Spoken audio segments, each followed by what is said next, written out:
We have about 11 pounds of muscle that's dedicated to respiration. And we're doing all this work in other ways, and what often becomes neglected is the breathing muscles themselves.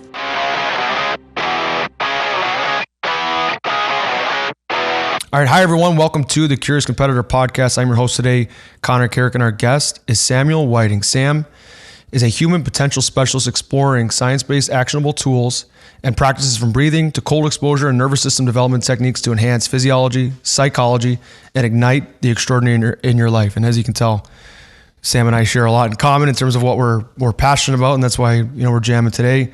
Sam is a certified Wim Hof method instructor. If you're into breathwork, you know who Wim Hof is.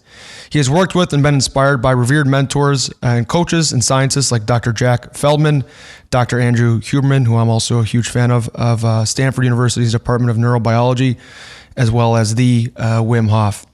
He leads sessions, trainings, and programs worldwide and online, in addition to consulting with high-level execs, athletes, special operators, pursuers of Guinness World Records, and beyond. Working with Sam is a combination of simple and clear instruction, adventurous self-exploration, light science, and theory, and the opportunity to discover your growing edge. And I've had the privilege to have some private sessions with Sam, as well as more public-facing formats. And Sam, I'm really excited about this. I think there's a lot of brilliant people in the breathwork world. I think it's a right practice for athletes for sure, but anyone looking to gain some familiarity with their nervous system. But you got the it, man. You got the stuff. I think that your classes in particular are always some of my favorite. So what is it about breathwork practice in particular, and what started your affinity, for trying to learn the science?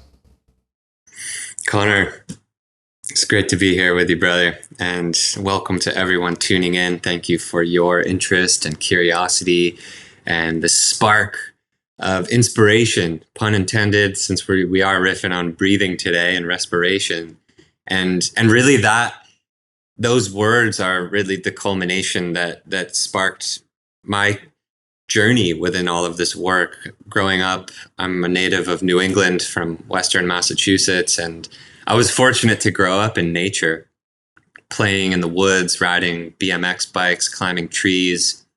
And the winter became a really special season for me with alpine ski racing. That was my full-time sport as I got into my adolescence, and I ended up going to an elite winter sports academy in Vermont called Stratton Mountain School, and had an opportunity to get and be exposed to very rigorous training throughout the whole season, doing the preparation similarly to being in competitive season and off season, and the work that you do, the deliberate effort that goes into building physiology and psychology to be at the top of that start gate and kick out and be working with these powerful forces, G forces, the dynamics and the technique of what alpine ski racing is.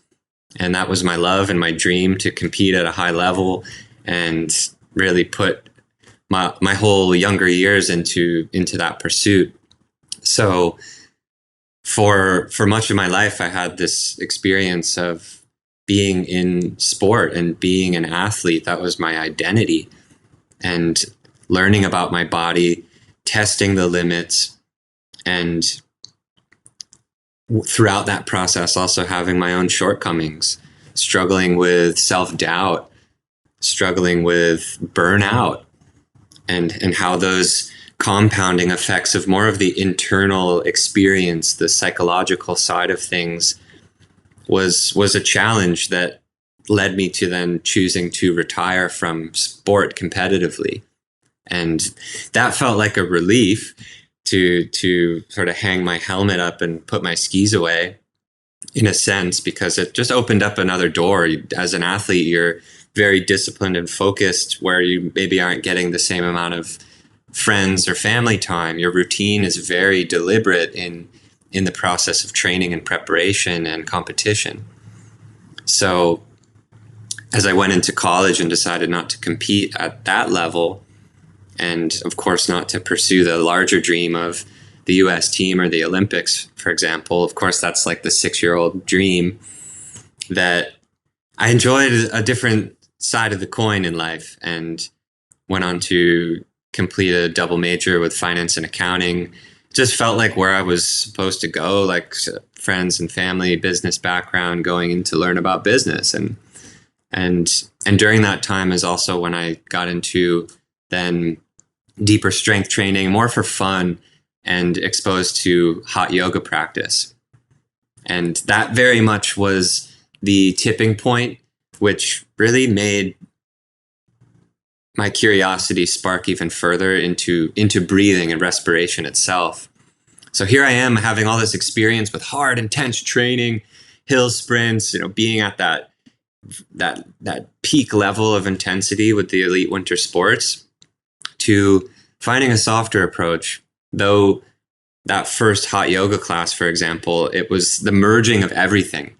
Growing up being playful and adventurous in the woods, imaginative, to the competitive side even that showed up in that hot yoga class, where you're surrounded by all these people and they're almost encouraging you, just in the nature of being together, to hold the pose, to stay in the room, and noticing all of those psychological sides of myself, and working through the postures and the class, where what really stood out for me was near the end, when you've exerted yourself physically, mentally, emotionally, and the relief and the release that I felt of any of the grips in the mind of concern for looking good, how I was doing compared to other people. And it was really the breath, the ujjayi breathing, as is cued in a vinyasa yoga class, that slightly restricted throat breath. It sounds kind of oceanic. It's mesmerizing. And for the first time in a long time, I felt myself get out of that thinking mind, that comparison, the competition, the critic. And it was this access into this clearer state of self. And it opened up a whole doorway of really excitement to continue pursuing that. I remember going home and being like, what is this ujjayi breathing? And I became obsessed with it, like just practicing it all day long. How can I be able to hone this skill? Because I felt and recognized how powerful respiration is, more intuitively through the felt experience of it in the practice, on accessing deeper parts of myself and getting out of those patterns and loops, which are really prisons in the mind, which we feel defined by. So it's this liberation, and that's really the culmination as well of the work, is how can we continue to access and explore the well of our potential. The source of the waters within the well of our potential is the self. And what limits or muddies that water? Or in other words, how do we confine the container of our mind, which in its nature is also limitless? And that's really the art and also the science of what we're starting to work with, looking at physiology, the biology, the utility of, and the mechanism of our nervous system, of our brain and body, and also this art of practice, which is very creative in its nature and applies to our entire lifestyle, whether you are an athlete, whether you're a CEO, whether you're a mom, a dad, a student, the list goes on, whatever you're exploring in your life, that all of these are there's deep utility in the practice to serve what it is that you are up to in your life. First off, I want to highlight, the respect I have for skiing at high level. I think often when I reflect on the fact that I'm a hockey player, there's a skateboard, parked near my house, like I'm always impressed when certain passions require a certain comfortability with danger, and how individuals, whether they're either prone to be able to accept that in stride, or if it's something that they have to train towards comfortability. I think that is not easy to do in the human state. Like, we're pretty vulnerable physically. I had the luxury of, I played with a player, PK Subban was with, Lindsey Vonn at a period, and her career is pretty public, and you witness some of these crashes that await skiers that make a misturn or miscalculate the G-forces, or just, sometimes they hit a tough rut in the mountain, and it's just one of those days. And the reverence I have for those particular sports where there's always a degree of unpredictability is high. So I have to think that part of your gift and desire to understand the breath and how it relates to your noticing and then manipulation of the nervous system, of your nervous system, is really, profound. I think a lot about, as an athlete, this ability to do versus judge. This critic mind really is something, as athletes, it's the enemy of flow state.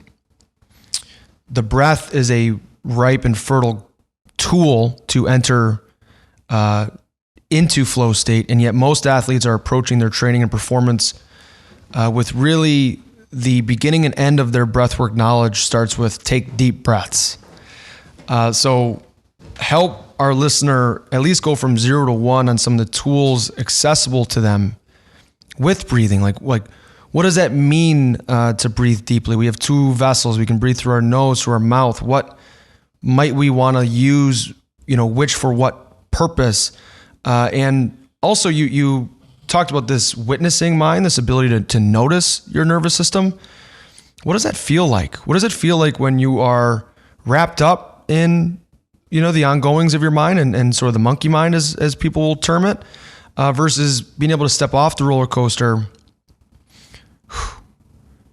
and there's some space where you don't necessarily obsess over every thought, obsess over every feeling.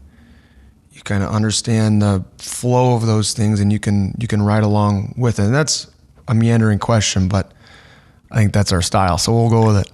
Yeah, I mean, there's so much rawness in all of that, in really what it is to be a human being. And this is the art of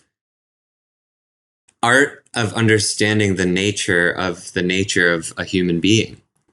And there's so many dynamics and multi dimensions and layers of who we are, our mental, our thoughts, this more mental cognitive side of things, to then this layer of emotion within our body, to then going to speak to, for example, this more spiritual side of life. And everybody has a draw into where they resonate with at a certain point in life. But to recognize that we're in a process, the circle of life, we're continuously in a process. And there's a circle of breath, inhale to exhale. It's a circle. And there can be different cycles and different patterns that make the circle maybe shift in a subtle way. But inherently, to make it more directed to physiology, breathing is unique in that we're all the same as humans, that we have nervous systems. We all have a brain and a body. But we're all totally unique in that we've had our own experiences, and that creates and formulates how we engage with the world based on the meaning that we've created through those experiences. And that makes all of us completely ourselves right now in this moment based on the past. But again, that we're not defined by the past in that nature. It's just those experiences have learned us to how we will engage with the moment now. For example, you learn if you touch a hot stove based on seeing the heat of the stove, seeing the flame. And as a kid, if you learn and touch it and you burn your hand, you've then learned a behavior.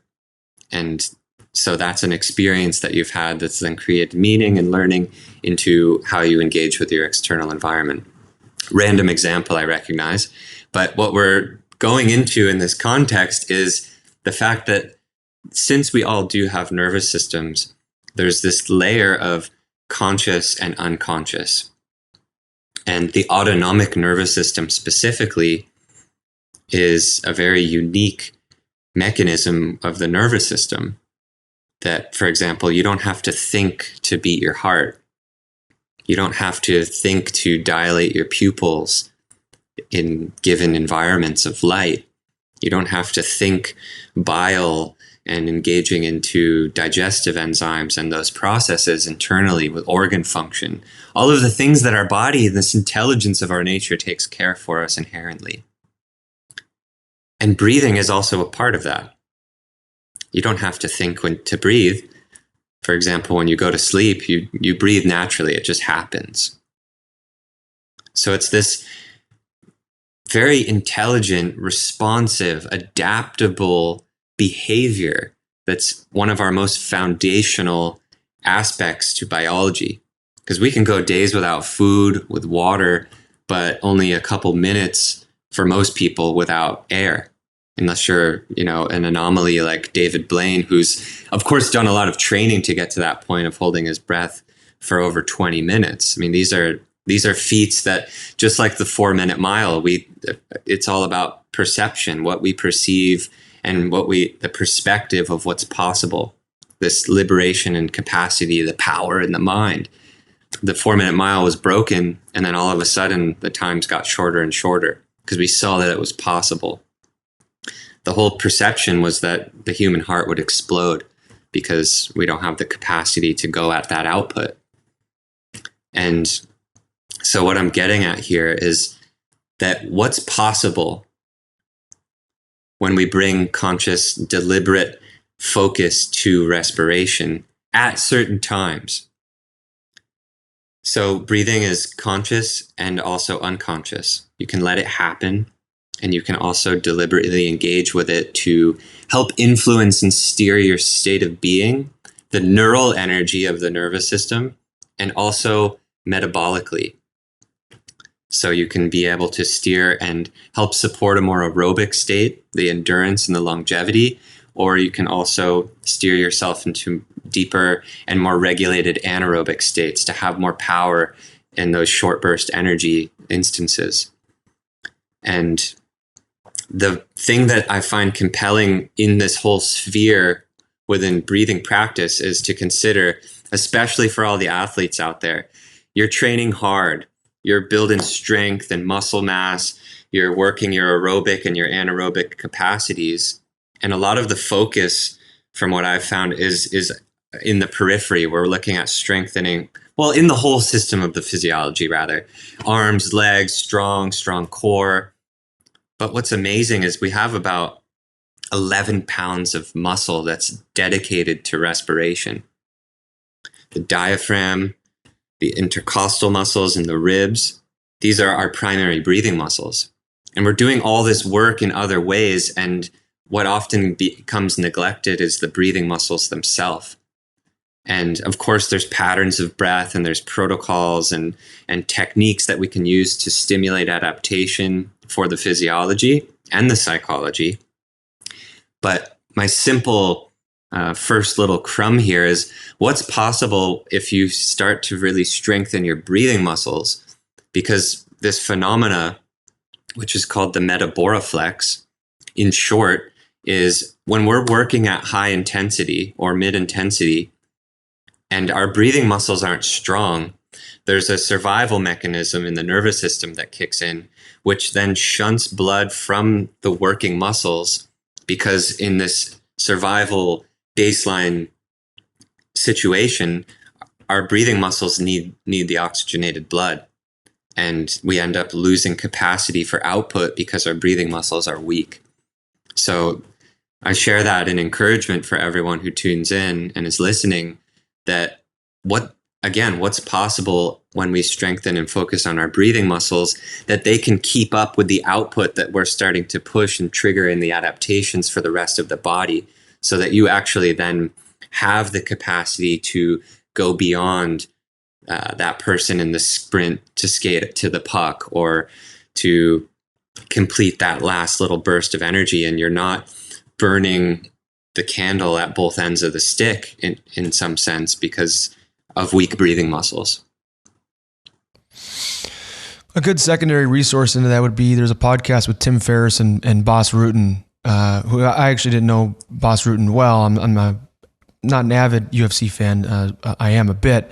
And the 11 pounds of breathing muscles really caught me off guard. I wasn't aware that we had that much musculature supporting our breathing. And this is something that I look back over the course of my childhood or even my career. Like I used to have an inhaler, or what was the other one called? It was like an electronic inhaler basically. And so I relate to this feeling of gassing, this feeling of my body prioritizing air and this air hunger, where I felt like my musculature, could be capable of more. And it's an incredibly uncomfortable physical feeling, and psychologically it is nearly impossible to get outside of this fear that you do not have enough air.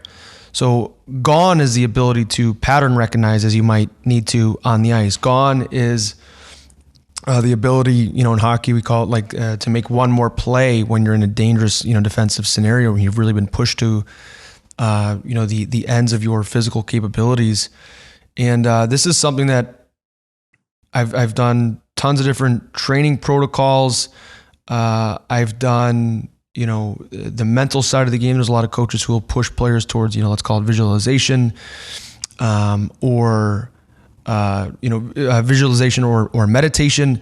And in the middle, kind of merging these two would be breath practice. Like it really massages both capabilities of mental and physical. It is the very much in the middle as a bridge where if you improve your ability to remain calm despite, physical stress outside of you, it really allows for a clearer mind and a more, who's the tennis player, the book Open? Andre Agassi used to say, strong legs obey, weak legs command. And I think that saying would very much apply of the breathing musculature, where weak muscles will demand attention and require you to sacrifice resources that should be going elsewhere to focus on, something more evolutionarily important, like being able to support oxygen to those tissues. So how do you recommend an athlete look into training the musculature? Like what are some, let's call them body weight exercises you could do? Are there any tools or apparatuses that you've used on your own? And what would be a decent cadence? Is this an everyday thing? Is this a more than once daily thing? Is this a 3 times of a week sort of protocol that you might lean into? Yeah, this is great in that reflection and context. I'm glad you brought up Bas Rutten. He's worked closely with another close friend of mine, Dr. Belisa Vranic, who's an amazing leader in this whole field of respiration and human potential. Her book, Breathing for Warriors, is a great resource, specifically to what you're asking here around perspectives and techniques for daily practice. And that really triggers, again, some of this theme and the inquiry that we're going into is, I'm not in the nature of changing someone's behavior or telling them what to do, but we're offering perspective. That's what the beauty of language is. We're sharing stories right now. And that's opening up the possibility and creating a broadening of perspective so that then we can look into what's possible for us through then the action that we take. And indeed, daily breathing practice is inherently so beneficial for us as a baseline of health, wellness, and longevity. Specifically for an athlete, think you go and you do some sort of warm up before your physical training that day. A breathing practice and some breathing mechanics work, what a possibility to include that. Like, why just stretch the legs and the chest and the back or whatever it is you're targeting when you can also add in some dynamic diaphragmatic movement, whether it's like in a yoga class, some rock and roll, some side body stretch to activate and trigger the intercostal muscles. I mean, these are the primary breathing muscles. Additionally, I love this tool. It's called the Coregeous Ball. A shout out to my homegirl, Jill Miller. This is all targeting the fascial networks. That opens a whole nother door that we could touch on, and that the fascia network is connected throughout the whole body. So you could have a tightness in the sole of your right foot, and that's impacting your psoas, and your psoas fascia is connected into the diaphragm. Just for example, that we're exploring these layers, and again, to strengthening breathing muscles. Exhale pulsations are another powerful technique. It's a focus on an emphasis on the exhale. In yoga, they call it Kapalabhati, or breath of fire. You could do it through the mouth. You could do it through the nose. A lot of this is building skill. You do the skill work, the agility things to fire the fast twitch muscles, to build the coordination in the body. Whether you're working the puck, whether you're throwing a ball, you're shooting at a target, this is precision. So how precise can you be at activating your diaphragm and your breathing muscles? So through simple practice, it could be 5 minutes that you're building more coordination of your breathing muscles, so then you can be tactical in the moment. Oh, I'm in a low aerobic, high aerobic state. I know how my breathing muscles should be operating here. Oh, let's shift up. We're in a low anaerobic or high anaerobic state. What should be firing here? So there's this dance that's happening between deliberate engagement, conscious control, conscious practice that you do offline, seated for 5 minutes, sometimes an hour. And then when you're on the ice, all of that has been so consciously and competently programmed into the subconscious that you can go out and execute without having to think. It becomes second nature.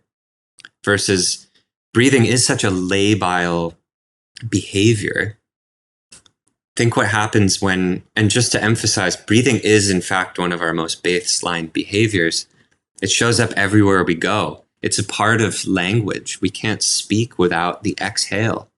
So we are coordinating our muscles, and all of that's connecting to layers of the brain and how it's communicating with the body to create that expression. Think what happens when you get cut off by a car or someone pops out of nowhere and surprises you. It's the startle response, and the breath is a signaler to how we engage with the situation. And specifically, in a more subtle way, to notice what type of breath that was. It's an inhale. So the inhale is more connected to the sympathetic nervous system. So shorter, faster inhales, mouth breaths especially, are going to drive us more into a sympathetic, alert, focused, energized state. On the other side, what happens when you get home after a long day, or there was a close shave, someone cut you off, and after a few moments of processing it and recognizing you're safe, whew, or a long sigh, it's an exhale. And that's more connected to this parasympathetic tone. We hear rest and digest, but also think calm. So simply through understanding that framework of mechanism, the inhale being more sympathetic, the exhale is connected to parasympathetic, here again comes in this beauty and this utility of biology, where we're learning how to bring conscious awareness into this push and pull of the nervous system, as Andrew Huberman would state. How can we dynamically work this seesaw, and through practice and conscious control, learn how we can be right at the fulcrum to steer and shift the seesaw in the direction for the state that we want to be in. And that's why practice is so important, that we're building that competency and programming consciously into the subconscious so that it becomes, again, second nature. Yeah, I want to focus on that, the skill building, and as an athlete, a huge part of the challenge is, at the end of the day, the task is to feel how you want to feel, right? As an athlete, a lot of players will approach me and say, I just don't feel ready for a game. I feel like I start slow. I'm not necessarily in flow. Breathwork is a right tool for that. We might elevate our breathwork. We might really start to expand that diaphragm and contract it so that the musculature is ready, in the same way we try to warm the rest of our core body temperature for training, for practice, for performance. Another huge component for me in terms of breathwork is sleep preparation. We as athletes deal with, the very opposite of what Dr. Andrew Huberman would suggest, right? We don't get natural light in the morning because we play an indoor sport and we're inside a hockey rink with artificial, blue lighting. That's also where we are come game time at 7 p.m., which was, prior to the game, we're consuming, a lot of guys consume caffeine at 4:30, 5:15, as late as 6:30 p.m. They're slamming their second or third cup of coffee, before the game. And so there is this huge, nervous system demand to get up for the game, where, breath work is available. It's affordable, post game to kind of help you calm down. And so I've really been able to appreciate, okay, breathwork is this tool to become more skilled at feeling how I want to feel, which at the core of the human experience, like, I don't want to say what's more important than that, but what's more important than that? Yeah, this is compelling right here, because think of the high performer in this way. In one sense, you're doing preparation work to prime the physiology, prime the psychology to be ready to get on the ice and go crush. And then what happens after? That's where all of the ingrained learning process begins. That's where the recovery and the building and the reset as well. So of course, there's breathing practices that are going to steer our state to get primed and prepped, but that still is on the other side of the spectrum when it comes to the downregulation. And how important we know, of course, through the literature, getting a good night's sleep is, being able to shift into parasympathetic tonality in the nervous system. That's where, of course, there are breathing patterns to create downregulation. Practices like non-sleep deep rest, or AKA yoga nidra, awareness-based body scanning. It's getting us out of this higher cortical loop of thinking mind, the forebrain, and dropping down into feeling and into deep rest. Even, for example, just spacing out for a few moments. And that could be looking out to a landscape in the city or at the ocean, even where there's a lot of activity happening, cars passing, people walking. It's taking the focus away from hypervigilance with the eyes. This is another way to directly influence the nervous system. We're talking about breathing right now as a way to bring in conscious control of the nervous system, but the visual system as well is very powerful in how we can inform our state. For example, as you were just closing your eyes for a moment, that's cutting off visual stimulus and draws our focus more inward, this interoceptive focus, sensing the physiology, sensing our state, our emotions. When you open your eyes and you set them to one physical point, very precise vision, convergence of the eyes to one point is more focus driven. It steers more sympathetic energy versus what we've talked about with the horizon, panoramic vision, where you defocus and you take in the whole scene. That's like what grazing animals do. Is parasympathetic. It's calming. So just another perspective to put out there for people to consider, especially when we link breath and vision together. Consider on a very subtle level. With each inhale, the pupils dilate. And with each exhale, they soften and constrict a little bit. So there's this deep interconnection within the nervous system, from inhale communicating up to other layers of the brain, the amygdala, the insula, to the forebrain, informing memory. Think when you smell something even, that's part of an inhale. That smell triggers a memory. It triggers emotion. There's a cascade that's happening in such a dynamic way from breath to breath even. And again, riffing on these subtleties, because the more aware we can become to mechanism, we can start to deploy protocol. And I'm keeping this intentionally a little bit larger of a scope, more in perspective, because breath practice can often be drawn into saying, oh, this is the best method. This is the technique you should be doing. And in that sense, the practice becomes more prescriptive rather learning and trying different techniques, exploring different patterns, and feeling how your system responds is what empowers you to be steering through self-directed plasticity. And it's rather building intuitively.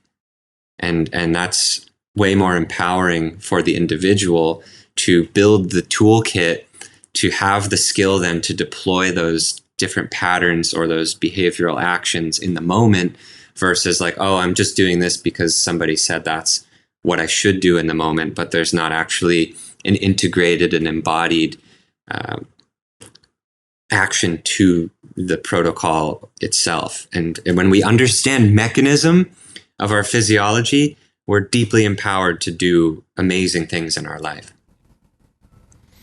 It's funny, you talk about the visual system, and we both know when we talk, there is this exhale, there's this depletion of carbon dioxide in the body. And I love doing the podcast because of fascinating conversations like this, but it does take a chunk. I don't do a lot of computer staring, so I would say that I'm not generally well trained for it as an athlete. I'm fortunate not to have a desk job, but it's very taxing for me to focus on, you're, 16 inches away from my face right now on the screen, and there is a lot of talking, the CO2 depletion.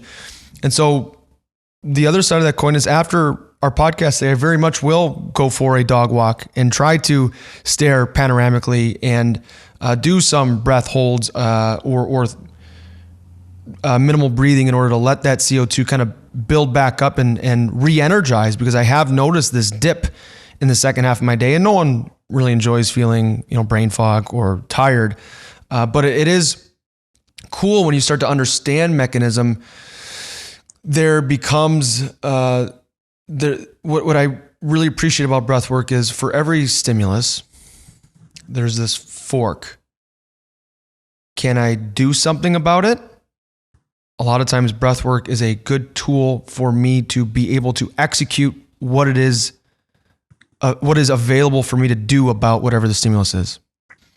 If there is nothing I can do about what's crossed my path, breath work is a ripe tool for, maybe the acceptance or the perspective needed to metabolize and digest whatever this stimulus is presenting, good or bad. I'm particularly highlighting, let's call it negative, life emotion, things that are difficult, to sit with. And, breath work, I said it earlier in the podcast, it helps me feel how I want to feel. I very much consider my breath practice a training. I am training the talent to manage my own talent. So much as an athlete is focused on how do I get better, which is important. But part of getting better is consistently being your very best as you are right now. And that's, where some of these protocols, or maybe less protocol. I wouldn't say I always sit down and think, okay, I'm going to do 10 box breaths. I am going to do minimal breathing for 2 minutes. And then I'm going to do, how do you say it? Kapalabhati? Kapalabhati, yeah. Yeah. And then I'll move on throughout my day. It as I understand more, it becomes more instinctual, becomes more integrated into my training protocol. And it really is quite fun. And something I want to, a lot of athletes, hockey players in particular, will look for more ice time. Everyone wants to play more. And I found this story funny. Last year, we had two defensemen. I was one of our top defensemen. There was another top defenseman who was stellar. I'll leave his name out of it. And our coach, our defense coach, actually made a comment to us both in practice. And he was impersonating the other player. And he started doing this mouth hyperventilation, this reaching for air, this going out. And then he goes, and he made a comment. And then we see C's over here with this calming, centered nasal breath between shifts. And it's not necessarily that I was tired. It was that I was consciously stepping into the fact that I am fatigued, and I am well aware that the best way to bring my heart rate down and to bring my ability to make high-end, motor function decisions with my body is to have a slow and steady nasal breath. And my heart rate would plummet. Like, we wear heart rate monitors as inflammation is available. And I know my coach makes decisions on ice time based off of that in-game information. And so I wanted to paint a picture of what this looks like out in the wild for listeners who maybe haven't gone down this road of starting to investigate, their breath and their relationship to it, their skill set, essentially. Well said. And to look at it in daily life, having these things on our schedule, whether it's our training, these conversations, responsibilities, and things that we have on our plate, all of us have that, and we relate in a unique way of what it is that's happening in our lifestyle. And then to consider, as you spoke to, being out on the ice on game day, how this is the cutting edge of human potential right here. Everything that you just spoke to. And it's in the subtle pieces, like being in communication and using our voice. Of course, there's excitability here. We're sharing stories. There's inspiration.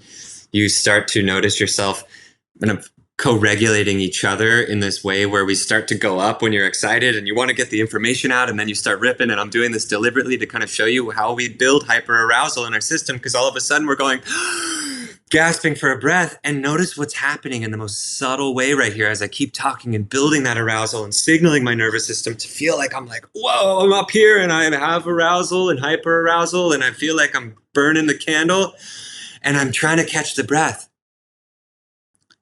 And here's the gift and the opportunity. A lot of people, when they speak, take the inhale through their mouth. So on a very subconscious level, I think this is very high level awareness right here. Something that could totally transform a life by simply bringing awareness to where there's not awareness. And noticing that when we talk, in most cases, the majority of people are taking the inhale through the mouth versus after a sentence or a string of words, breathing in through the nose. And just the tone that that's going to set for yourself for these situations and these moments, to everything else that we do, that we don't end up depleting our system and then finishing a conversation like this being like, whoa, I feel exhausted. Of course, we do have our routine after to go and shift and let the information ingrain. But same situation, just as you spoke to coming off the ice after a round out there, that you're taking a deliberate pause on the bench to downregulate your system and shift into this nasal breathing practice, which we know from the literature and from the research being done that there's these flow sensors that are built into the nose that communicate to the brain, that signal to the nervous system to create a more parasympathetic state, to slow your heart rate down, to increase HRV in some capacity, to improve the balance of the chemistry. That's one of the primary roles of respiration. We have this dynamic dance of oxygen that we're taking in and carbon dioxide that we're expiring out.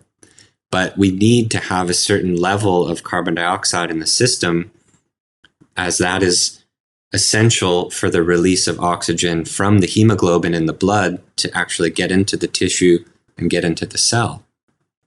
So if we're overventilating all the time and being that huffing and puffing mouth breather, and then psychologically at some capacity, there's this connotation to be like, wow, well, I am working hard, so like, let me breathe hard to get charged up. But in doing so and over breathing, whether it's pre-ice time or post, we're lowering the carbon dioxide level. We're depleting our bones and our blood of essential electrolytes and molecules that send a hyper excitability to the cell. And then they don't have the right charge and they're not getting the right oxygen to produce the maximal amount of ATP, which is that metabolic energy. So here's that intuitive side of things as well, where, of course, pre-competition or pre-training, let's do some mechanical work to prime the breathing muscles, do some protocols and patterns that we'll get into this too, that can signal some mechanism for some really powerful adaptations physiologically and psychologically. But how fast can we recover? Whether it's between sprints up and down the ice or whatever other discipline you do for those listening. And when you do get off the ice, then how quickly can you recover there to be ready to get back out, clearing out the lactic acid, dropping your heart rate, getting into the parasympathetic tone. And that takes skill and practice. It does. And one of the things that I think is really important about playing with the different aspects of the breath, how to breathe through your belly, through the chest, to expand into your back, to expand into your upper rib cage and through your collarbone, is it really is this interior massage and this reorienting with nerves or musculature that's gone vague to the nervous system, that's gone quiet, or maybe it's been injured. And the breath is really this gentle but skillful tool to kind of get into where you can't get into with a foam roller or with particular stretches or with particular exercises. And it really is this ability to, I'm starting to do it now. And my favorite example was last year. We had a really cool culture on the team I was on, and I was actually able to, borrow some of the web streams that, you've done on your website. And I would lead players through it. I had one particular player in mind. He'd come up to me. He's like, "Man, my hip flexor sees, a lot about, the body. Can you run me through some hip stuff?" I'm like, yeah. Let's breathe for 5, 10, 20 minutes here. And let's just see. Let's see. Let's take care of our body's desire to feel safe and calm. Let's massage, some of our major organs and get the lungs, opening and closing fully. And we'll see after what's going on with your hip. And there was, without fail, a tremendous improvement in the extremities when we paid attention to, some of what is most important to our very core being, which is this musculature, these organs that handle, like you said, at the peak of human capability, you could go 20 minutes. Right? If you are the premier breath holder in the world, 20 minutes is going to be about where you start to, really red zone. For me, it's like 90 seconds because I'm not that, well trained. I'm getting there. But without water, I can definitely go 20 minutes. Without food, no question. But the air, you need it. Yeah. You bring up a great point. I mean, of course, as we move through our life, we take on certain habits, and a big one out there today is chronic mouth breathing. I think we get impressioned. I remember when I was in 4th grade, I would see the magazines like Men's Journal or these fitness magazines, and the dudes had the 6-pack abs and they looked shredded. And to me, that was cool. So I remember walking through the hallways in elementary school, and I was holding my core as tight as I could, because I was like, a 6-pack is badass. I was doing the same thing with my Abercrombie and Fitch, polo on and Axe body spray. And I was 14. I thought I was hot. Again, all of these impressions that create this construct in our minds about ourselves and what's cool, all those layers. And so in the nature of holding our core tight all the time, we start to get shallow in our breath, because when we hold the core, the air naturally starts to come up into the upper regions of the lungs. The diaphragm isn't contracting as robustly. And then what tends to happen is we fall into this mouth breath pattern. Again, I'm not going to blame Michael Jordan for this, because I know there's some utility in what he was doing. You see his famous jumps and dunks, and he's got his tongue out. And what some of the literature and articles have talked about is that he was, by using your tongue, there's some directionality there. There's a very subtle intelligence that's happening. But of course, then another impression, people see big stars hanging out with their mouth open. You see models or people in their photos, and they're all like mouth open all the time. So then people think that's cool. Maybe this is very subconscious stuff, but you start to ingrain and train this pattern of chronically mouth breathing. And you're bracing your core. That's very shallow breathing in the chest, which is where a lot of our sympathetic energy is. Solar plexus, heart, lungs, airway, a lot of sympathetic branches in this zone. And if we're just breathing in the chest all the time, we're signaling from our body through the way we're breathing to our brain that we're in this hyper aroused state. And then it trains us to feel familiar, like, oh, that's how I operate. I'm in an anxious state all the time. You feel that.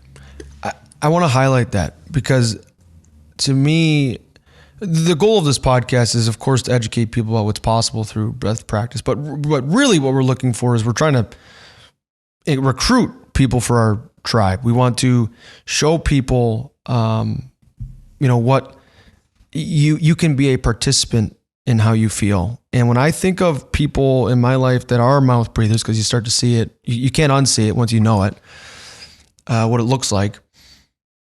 Everyone kind of has either let's call it a teacher or a parent or a friend's parent, where if you had to consider what kind of mood that person's been in or what their brain state would be, you can hypothesize like that person with the scowl on their face and the way they behave every day, it's entirely possible that person's been in an anxious or bad or frightened mood for like 30 years.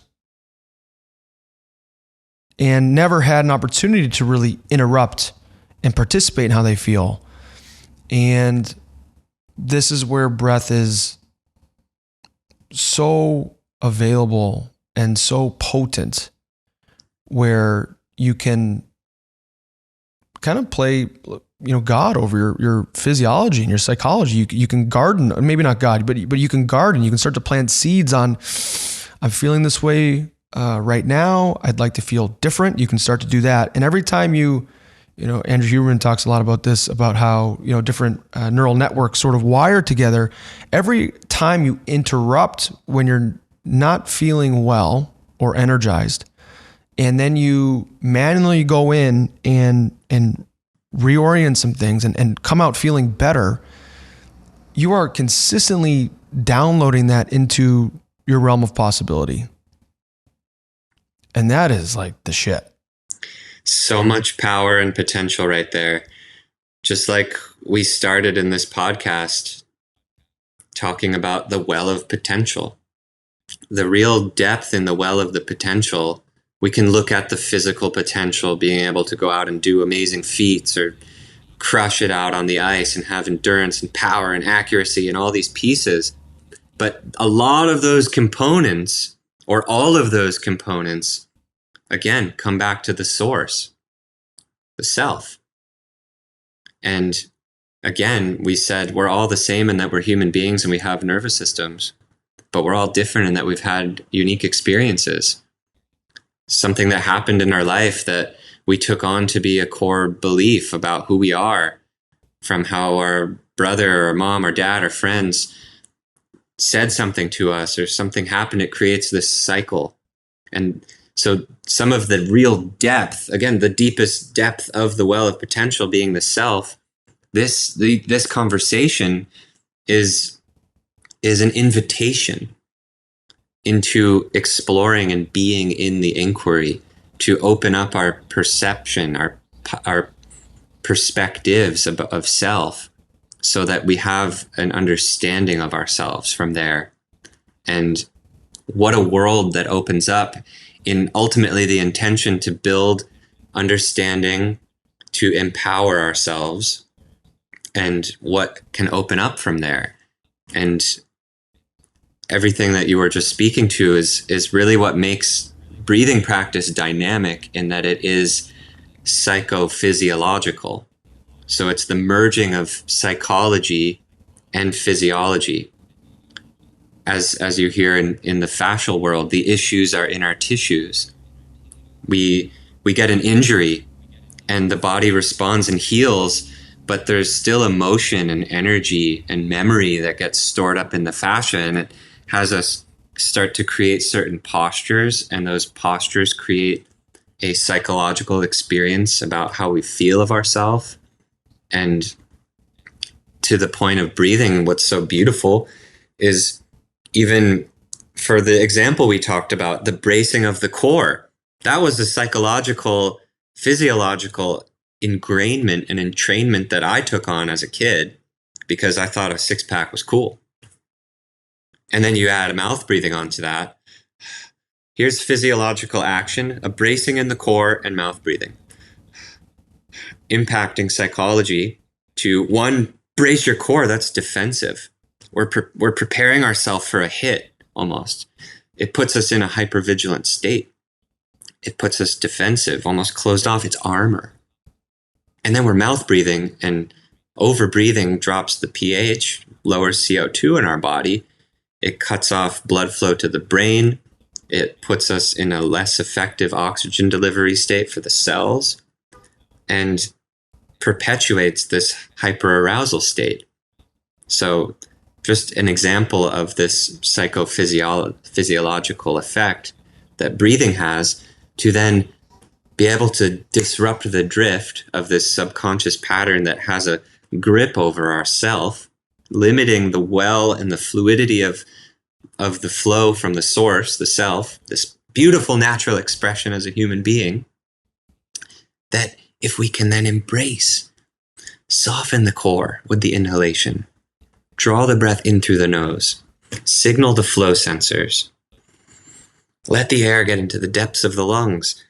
Through the embrace of the core, and not the brace, the holding, we end up creating this abdominal pressure. The diaphragm itself is the primary balance and stabilizer muscle for the body, but also stabilizing and supporting the spine, and a side of longevity in sport especially. So better balance, but also we're massaging the organs. We're getting blood flow into the organs. We're helping facilitate digestion and movement through the bowels. And one of my favorites, one of your biggest lymph nodes lives right under the diaphragm. So then we're helping to move lymph throughout the body, I know that. clearing. Yeah. It's the unique name, cisterna chili, or chyli, some may say. It's the biggest lymph node right under the diaphragm. And if we think even diaphragm in its nature, its word, its origin in the root, diaphragm means partition or barrier. And it's really this separation between the abdominal, the lower body, and the thoracic, the upper body. And for anyone that's ever tried it, jump on one of those turtle shells, those Bosu balls, or, maybe more, there's more risk involved, but, one of those full blown exercise balls believe it or not, at the U.S. development team, we used to have to jump onto those and do squats on them. It's very dangerous. I've fallen. I recommend no one do it. But your breath and your balance are, they are on the same teeter-totter. And when you struggle to balance, your breath will brace, and you will not be able to, from that place of danger, you will not be able to be granted the safety that's needed for mobility or for skill. And so, very much so, to center the breath, to, stretch your insides of sort, to improve your balance. That is what you are doing. You're going out into the world more coordinated, more skilled, in a deeper place of safety from which you can take risks from, either personally, from a business standpoint. I just, thought of, even going back to, let's call them the high school dances. You see a cute girl from across the room, like, what is your, I'm going to go do this. And everyone has a breath practice already. I urge our listener to investigate a little further. Look into a coach, look into working with Sam or one of your more public facing platforms. Sam, I know some of our listeners will want more from you, more of you. You are, very forward thinking in the way that you are able to reach out to potential clients and make yourself accessible. Where can people find you depending on their appetite for training and involvement and exploration at this time? Thank you, Connor. I really appreciate the opportunity to be able to explore all of this. It's like we're scratching the surface in a way, even within the neuroscience and the work that's been happening for decades. And it's fascinating to see. Then we are really the forefront that are practicing, applying, and integrating, bringing this into our lives and also sharing it with our communities. And that's what it's all about. That's my mission, is to make this work accessible and exploratory, intuitive, and empowering. So I lead live sessions every week. I have my own online platform, and I lead a Monday morning live stream. It's called Inspire Series, which is every week exploring a different theme, a different perspective, a different practice. And then another component of my platform is called Sleep Wake, which is designed to support your circadian rhythm and support this push-pull, as we've been talking about, of the nervous system, to engage in the wake cycle, to engage in energizing tonality, to drive focus and alertness, readiness for the day, and also sleep, power down cycle, to downregulate, to shift into a sleep cycle. But they're not just for wake or sleep. It could be your pre-workout to energize and prime your body, or your post-workout or post-deep learning activity to help entrain the memory, entrain the coordinated movements. That's something we're seeing a lot in downregulating the nervous system post-training or post-high intensity, is very important in how the brain recalls and programs that into the subconscious. So there's weekly sessions, and there is a whole on-demand library that people can access and explore all the different themes. There's over 80 videos on there. And of course, I have retreats that I also lead in person, or day workshops. For those that are feeling extra inspired, I will be up in Jackson Hole for a long weekend retreat. It's the Jackson Hole Winter Experience, January 12th through 15th. And there's another March date coming. And this will be a chance to get involved in the dynamics of breathing practice in person, but also coming to test the limits of your physiology and psychology out in the wild, because there's a cold exposure component of this as well. We'll be hiking mountains in shorts, taking snowmobiles out to remote hot spring locations, and swimming in frozen waterfalls. The Snake River in Jackson's legendary. And of course, another component, which we kind of touched on, is fueling. And all farm to table, locally sourced, an interactive cooking demo with locally sourced game from hunters, bringing it back to the nature. We have this beautiful access in the modern world to technology. We can share our stories, we can learn. And how can we then get back and connected to those other layers, the simplicity of breath, the simplicity of self, the simplicity of community, family, our values, the things that are meaningful and fulfilling. And I know as athletes that there is fulfillment in the pursuits, in the competition, and this formulates identity. What happens when we blow out our knee or we don't make the team? Who are we? And it's not I am good, I am bad, but it's I am. And what is the witness, the observer of your actual self?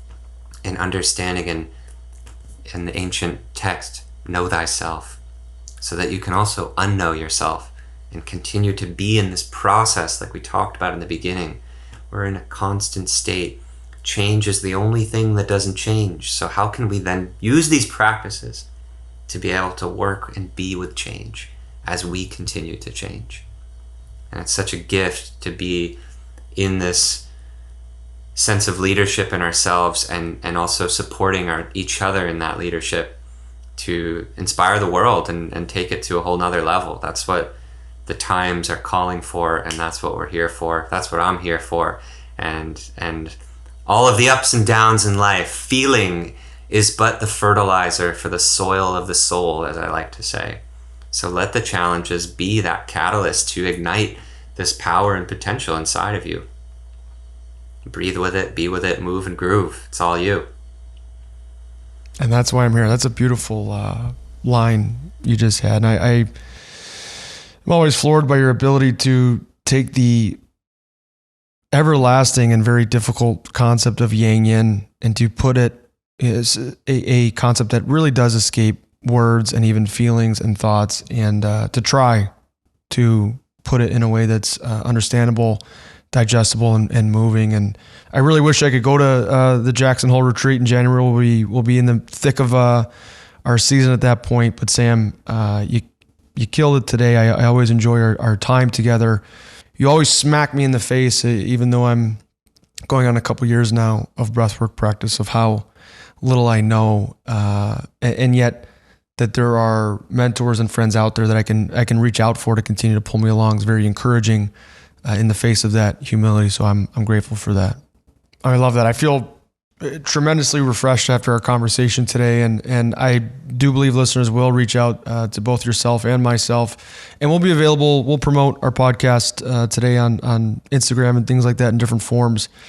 We'll be active, so yeah, you'll be able to get in touch with either of us on how we're integrating and implementing these breathwork practices, and also you'll find out as soon as you follow Sam on Instagram and through his website. His curiosity does not begin and end with breathwork. He is really investigating what else is out there in an innovative way, and trying to artfully play these instruments together to maximize our physiology, our psychology, our skill development, and our experience alongside it, which at the end of the day, you want to get better and you want to have a good time doing it. It really is that simple. I really appreciate your time today, Sam. You're a gift to athletic performance in general, but we know with mental illness rates and depression and these other conditions plaguing a lot of particularly youth today, I appreciate your place in the world, and thank you tremendously for your time.